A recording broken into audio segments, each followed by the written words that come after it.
ಭಾರತೀಯ ನಾಗರಿಕ ಸುರಕ್ಷಾ ಸಂಹಿತೆಯ ಸೆಕ್ಷನ್ 175ನ ಪ್ರಕಾರ ಯಾವುದೇ ಕಾಗ್ನಿಜೇಬಲ್ ಕೇಸಸ್ನಲ್ಲಿ ಮೆಜಿಸ್ಟ್ರೇಟ್ ಅವರ ಆರ್ಡರನ್ನು ಪಡೆದುಕೊಳ್ಳಾರದೆ ಜುರಿಸ್ಡಿಕ್ಷನನ್ನು ಹೊಂದಿರುವಂತಹ ಪೊಲೀಸ್ ಸ್ಟೇಷನ್ನ ಇನ್ಚಾರ್ಜನ್ನು ಹೊಂದಿರುವಂತಹ ಪೊಲೀಸ್ ಆಫೀಸರ್ ಆ ಕೇಸ್ನಲ್ಲಿ ಇನ್ವೆಸ್ಟಿಗೇಷನನ್ನು ಮಾಡ್ಬೋದು.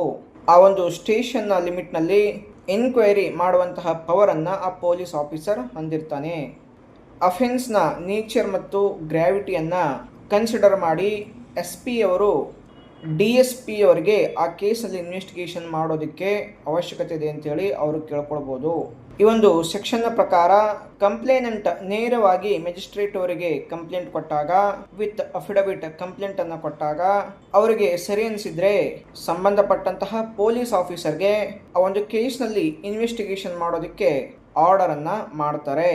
ಒಂದು ವೇಳೆ ಅಕ್ಯೂಸ್ಡ್ ಪಬ್ಲಿಕ್ ಸರ್ವೆಂಟ್ ಆಗಿದ್ರೆ ಆತನ ಅಸರ್ಷನ್ ಅನ್ನು ಪಡ್ಕೊಂಡು ಮತ್ತು ಸುಪೀರಿಯರ್ ಆಫೀಸರ್ ಇಂದ ರಿಪೋರ್ಟ್ ಅನ್ನು ಪಡ್ಕೊಂಡು ಆ ಪಬ್ಲಿಕ್ ಸರ್ವೆಂಟ್ನ ವಿರುದ್ಧ ಇನ್ವೆಸ್ಟಿಗೇಷನ್ ಮಾಡೋದಕ್ಕೆ ಆರ್ಡರ್ ಅನ್ನ ಮಾಡ್ತಾರೆ.